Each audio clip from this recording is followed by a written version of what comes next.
It's one of the strangest moments in history.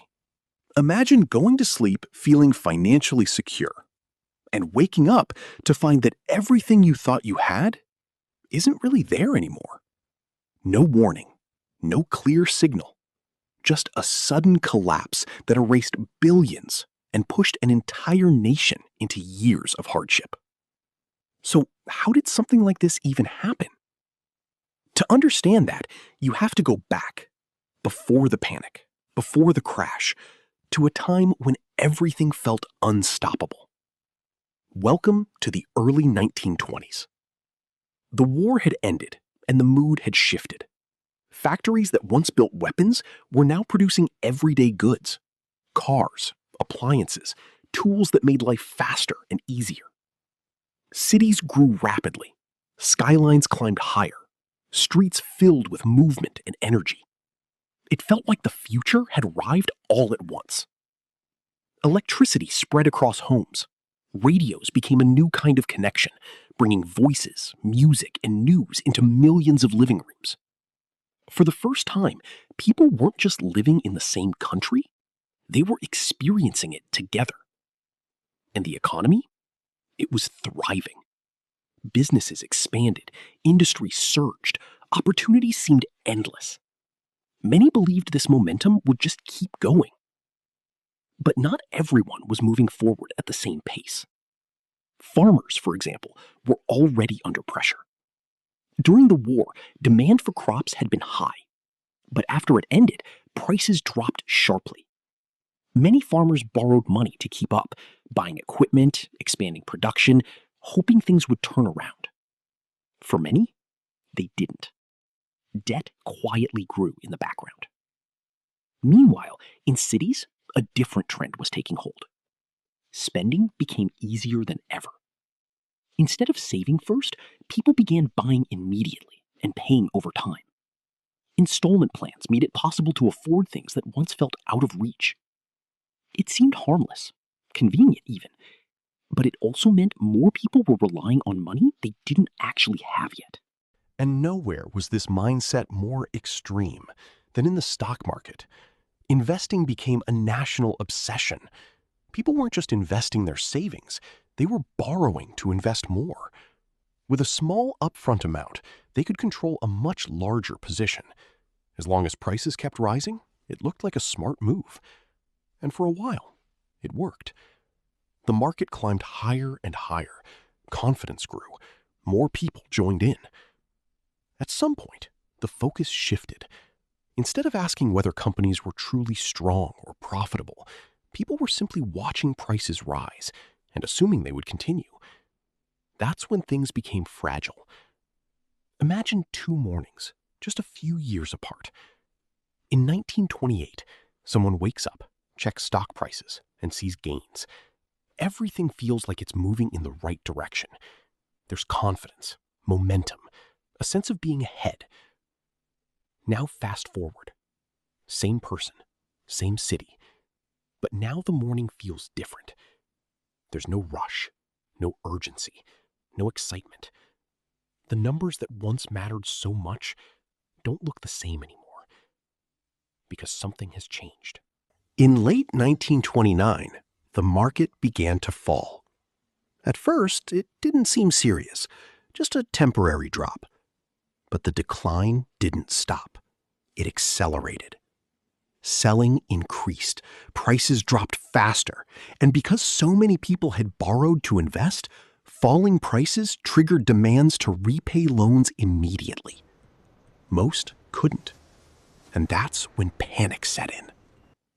What made this moment so devastating wasn't just the losses, it was the speed. There was no time to adjust. One moment, people felt secure. The next, they were questioning everything. Confidence didn't slowly fade. It snapped. The impact didn't stay in the market. It spread. Banks had been deeply involved, lending money, taking risks, connecting different parts of the system. When borrowers couldn't repay, banks began to fail. And when people realized their savings might not be safe, they reacted fast. They tried to withdraw everything. But banks don't keep all deposits available at once. As more people rushed in, many institutions simply ran out of money and shut down. For countless families, years of savings disappeared. The system wasn't built to absorb this kind of shock. Everything was connected. Banks supported businesses. Businesses employed workers. Workers spent money to keep the economy moving. So when one part failed, it didn't stay contained. It spread. Like pulling a single thread and watching everything unravel. Businesses began to close. Without loans, without customers, without confidence, many couldn't survive. Jobs disappeared. Unemployment rose sharply, reaching levels never seen before. Daily life changed. Lines formed for basic necessities. Families cut back on everything. For many, even simple meals became uncertain. And this wasn't just happening in one place. Economies were connected, even then. As the United States pulled back, other countries felt it. Trade slowed. Industries weakened. The effects spread across borders. What started as a market crash became a global crisis. For many families, the hardest part wasn't just the loss of income. It was the uncertainty. Not knowing when things would improve. Not knowing if they would improve at all. Plans disappeared. Stability disappeared. Life became about getting through the week, then the day. And just when conditions were already difficult, another challenge emerged. In parts of the country, environmental conditions worsened. Years of poor land use, combined with drought, led to massive dust storms. Entire regions were affected. Farms failed. Families were forced to leave their homes in search of better opportunities. The crisis deepened. By the early 1930s, this was no longer just a downturn. It was a full economic collapse. Confidence was gone. Stability was gone. And for many, hope felt distant. But change eventually came. New leadership introduced large-scale efforts to stabilize the system and rebuild the economy. Programs were created to provide jobs, building infrastructure, restoring communities, putting people back to work. At the same time, new rules were introduced. Regulations were designed to limit excessive risk. Protections were created so that savings wouldn't simply disappear if banks failed.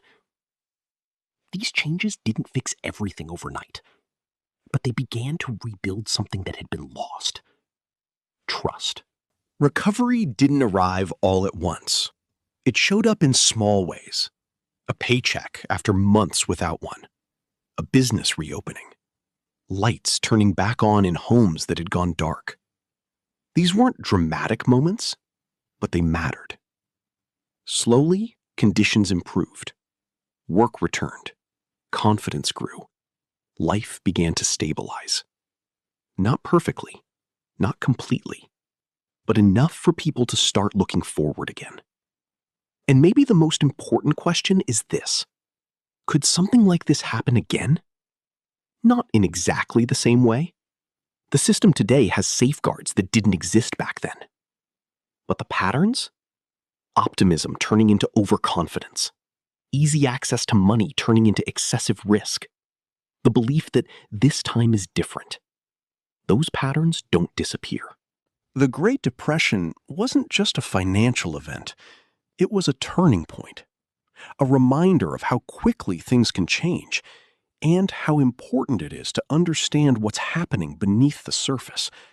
Because history doesn't repeat itself exactly, but it often moves in familiar ways. And the more you recognize those patterns, the better prepared you are for whatever comes next.